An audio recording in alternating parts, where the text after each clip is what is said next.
La ilaha illallah itu penting sekali, cuma saya mohon itu dielmoni lah.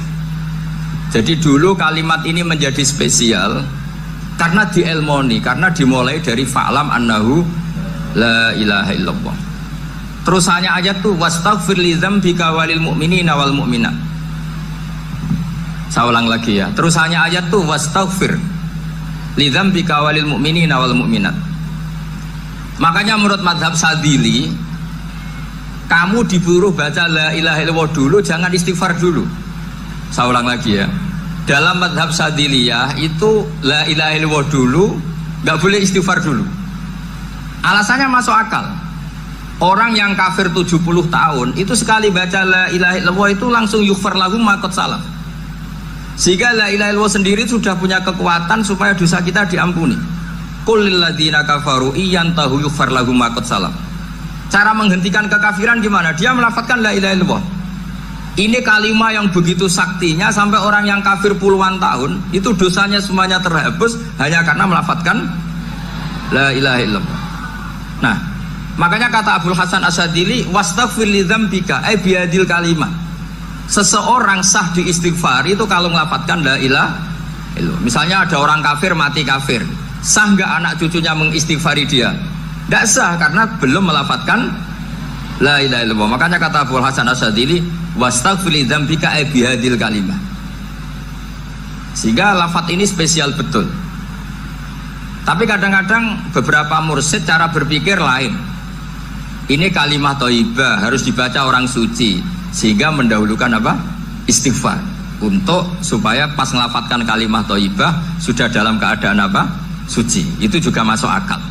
Tapi secara meyakinkan saya sendiri lebih mengikuti manhajnya Abil Hasan Asyadili karena alasannya tadi, yang kafir puluhan tahun saja langsung luntur dosanya karena melafadzkan la ilaha illallah. Artinya la ilaha illallah sendiri sudah bagian dari istighfar. Nah, ya tadi buktinya fa'lam annahu la ilaha illallah terus wastaghfir li dzambika walil mu'minina. Jadi orang sah diistighfari itu setelah dipastikan sah tauhidnya. Jadi setelah tauhidnya sah yaitu la ilaha illallah baru sah apa? Diistighfari. Sehingga orang kafir, saya ulang lagi, orang kafir yang mati kafir anak cucunya tidak boleh apa? Tidak boleh menistighfar. Terus saran saya kedua, la ilaha illallah itu filosofinya itu nafyun li uluhiyati ghairillah wa isbatun li uluhiyatillah wahdah. Filosofi la ilaha illallah itu gimana? Menafikan semua selain Allah itu tidak Tuhan dan hanya menuhankan Allah semata. Nah itu caranya gimana? Caranya kita harus terbiasa ini, karena tadi saya dibilangin panitia ini rata-rata mustameknya atau mustamiatnya ini santri. Caranya gimana? Dilatih pakai logika. Saya berkali-kali cerita kalau ngaji, saya sekaligus kampanye. Allah itu Tuhan yang begitu fair. Untuk menjadi Tuhan Allah mempersilahkan, ada kualifikasi Tuhan. Jadi boleh dikompetisikan, itu boleh kata Allah. Gak apa-apa kamu ngaku Tuhan gitu kata Allah. Tapi nak ngaku pangeran itu paling gak ya direputasi lah. Ada verifikasinya. Dimulai dari apa? Ya kalau jadi Tuhan itu setidaknya bikin langit bumi lah. Aturannya gitu. Jadi kalau daftar bupati ya daftarlah ke KPU. Masa tahu-tahu jadi apa? Tuhan kemudian tidak punya prestasi bikin langit bumi. Sehingga Allah itu cara ngendikan itu ya fair. Qul ara'aytum ma tad'una min dunillah aruni madza khalaqu minal ardi am lahum syirkun fis samawat. Coba yang kamu tuhankan selain saya, prestasinya apa? Ketika saya bikin bumi itu apa ikut bikin? Terus am lahum syirkun fis samawat. Kalau bikin langit, kalau nggak bisa ya urun lah gitu. Urun semen apa urun bego, pokoknya urun lah gitu. Urun ora, gawe bumi ora, ngerti-ngerti ngaku dadi pangeran. Kul hatu burhanakum. Jadi ya kan ya lucu kan, misalnya syarat kiai di Salafiyah kan keluarga Kiai As'ad, cucunya ngaji ngalim. Orang keluarga Kiai As'ad tuh punya, aku kiai utama di Salafiyah. Oh mesti di penjara ya. Lah yo gak gawe langit bumi, gak ada prestasi terus ngaku sebagai apa? Tuhan. Sehingga fair. Makanya saya berkali-kali cerita. Jubair bin Mut'im itu punya anak namanya Muhammad. Ini sudah orang alim, Muhammad bin Jubair bin Mut'im. Itu cerita awala Islami Abi. Mut'im itu orang pinter sekali. Saking pinternya dia jadi delegasinya orang Quraisy datang ke Rasulullah sebagai negosiator untuk membebaskan Asra Badrin, tawanan perang apa? Badar. Yang namanya disuruh itu pasti orang pinter. Tapi apa yang terjadi ketika nginep di masjid? Karena zaman itu gak ada hotel, nanti jadi geger. Orang musyrik nginep di masjid hukumnya gimana? Bahsul masail tok. Zaman itu mau tidak mau. Kalau sekarang kan ada hotel, kiai juga punya wisma. Apa yang terjadi? Orang ini cerdas sekali. Dan delalah Nabi pas sholat maghrib itu baca wattur wa kitabim mastur sampai am khalaqus samawati wal ard.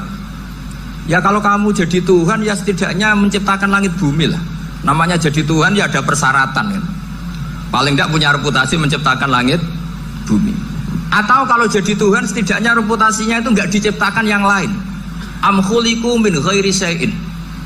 Ini jadi Tuhan kok punya bapak, punya ibu. Ini jadi Tuhan kok lahirnya di bumi, ada tanggal lahirnya, ada tahun. Masa jadi Tuhan kok dulu buminya? Pokoknya walhasil tuh. Akhirnya Nabi ketika salam sholat maghrib, dia datang, ya Rasulullah, akalku habis oleh ayat yang barusan kau baca. Sudah saya Islam saja. Argumentasi selain Allah Tuhan itu batal. Itu, nah saya mohon santri-santri salafiyah itu baca Quran sampai seperti itu. Jadi jangan hanya khataman banyak-banyakan maksudnya. Ini bukan nyindir, ini ngamuk ini. Jadi ya khatamannya tadilah 1000 atau berapa lah, jangan banyak-banyak. Juga kasihan malaikat yang nyatet kan. Wong baru subhanallah alhamdulillah aja di teks hadisnya abad al malaikah gak ditetek. Itu baru subhanallah alhamdulillah itu sudah mencapaikan malaikat.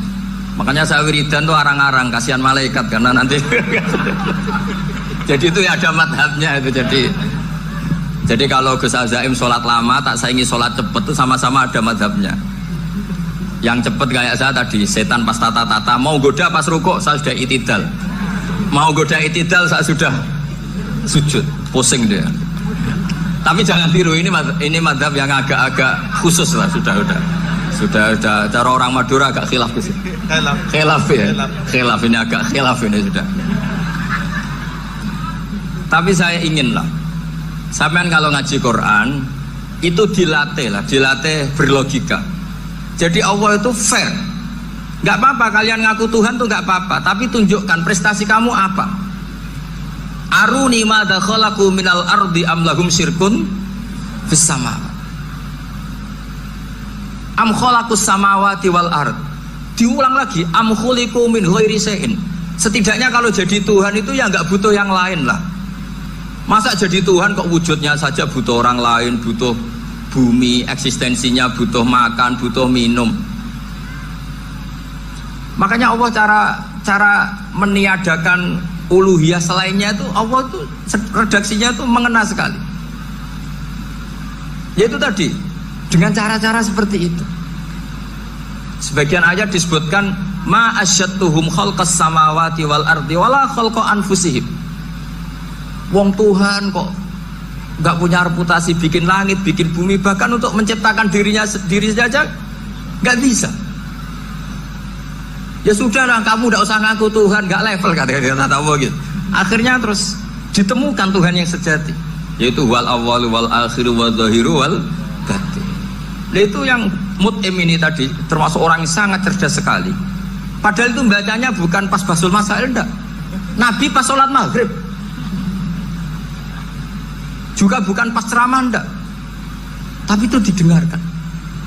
Makanya termasuk ini spesial untuk hormat saya kepada Ki As'ad.